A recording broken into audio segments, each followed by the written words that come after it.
C5 app download ചെയ്യൂ. കാണൂ മുഴുവൻ എപ്പിസോഡുകളും സൗജന്യമായി. എനിക്ക് വേണ്ടി നിങ്ങളൊരു സഹായം ചെയ്തു തരണം. കുറച്ച് പുണ്യം എനിക്കും കൂടെ കിട്ടട്ടെ, ഇല്ലമ്മേ? ഈ യാത്രയിൽ നിന്നെ പോലെ പടുപാപിയായ ഒരാളോട് സംസാരിച്ചാൽ തന്നെ കിട്ടാനുള്ള പുണ്യം കൂടി നഷ്ടപ്പെടും. എന്ന് മാത്രമല്ല, ഞങ്ങൾക്ക് പാവം കിട്ടുക കൂടി ചെയ്യും. നിനക്ക് വേണമെങ്കിൽ നീ തന്നെ പോണം. അയ്യോ അമ്മേ, അങ്ങനെ പറയല്ലേ. എനിക്കിപ്പോ തീർത്തും വരാൻ പറ്റാത്തൊരു സാഹചര്യമായിപ്പോയി, അതുകൊണ്ടാ. നോ, ഞങ്ങൾ പോകുന്നതേ ഞങ്ങൾക്ക് വേണ്ടി പ്രാർത്ഥിക്കാനാ. അങ്ങനല്ലമ്മേ. ലോക സമസ്ത സുഖിനോ ഭവന്തു എന്നല്ലേ അമ്മേ? നീ എങ്ങോട്ടെങ്കിലും ഗെറ്റ് ഔട്ട് ആക്കി പൊയ്ക്കോ, ഇല്ലെങ്കിലുണ്ടല്ലോ. നിങ്ങൾക്കെന്ന് പറഞ്ഞ മനസ്സിലാവില്ലേ? തന്റെ ഒരു നമ്പറും ഇങ്ങോട്ട് വേണ്ട.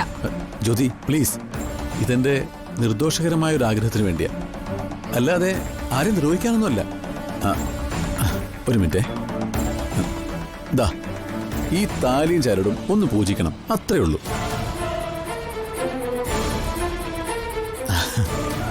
ഇതെന്റെ ഭാര്യയുടെ കഴുത്തിലിടാനാ. ഭാര്യയുടെ കഴുത്തിലിടാനോ?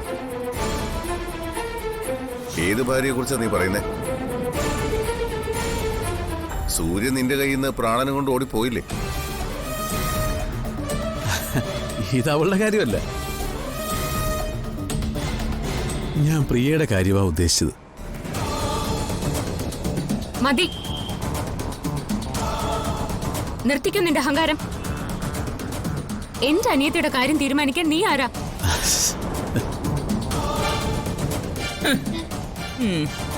ഭർത്താവ്, അവളുടെ ഭർത്താവ്.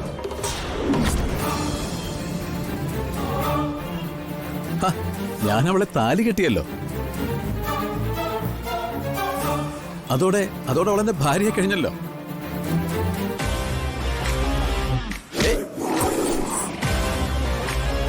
മോക്ഷത്തിന് വേണ്ടിയുള്ള യാത്ര ചെയ്ത് അല്ലായിരുന്നെങ്കിലേ നിന്നെ ഇവിടെ ചവിട്ടി താഴ്ത്തിയാണ് ഞാൻ.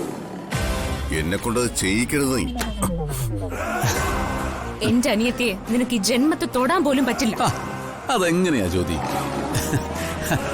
അവളെ ഞാൻ താലി കെട്ടിപ്പോയില്ലേ? നിന്റെ അടവ് അഭ്യാസം ഒന്നും ഇങ്ങോട്ട് വേണ്ട. ഇനി അവിടെ പിന്നാലെ എങ്ങാനും ഒലിപ്പിച്ചു വന്നാലുണ്ടല്ലോ, കത്തിച്ചു കളി നിന്നെ. പോടാ, പോ.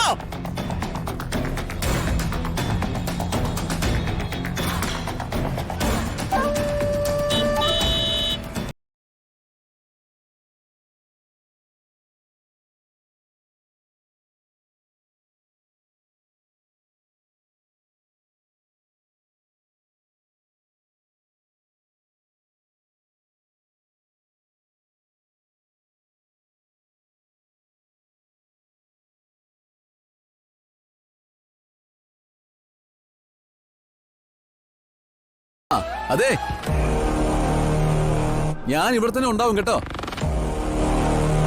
എല്ലാം ഞാൻ നോക്കിക്കോളാം. നിങ്ങൾ ധൈര്യമായിട്ട് പോയിട്ട് വാ. പോടാ. പോയിക്കോമ്മേ. ടാറ്റ അമ്മേ.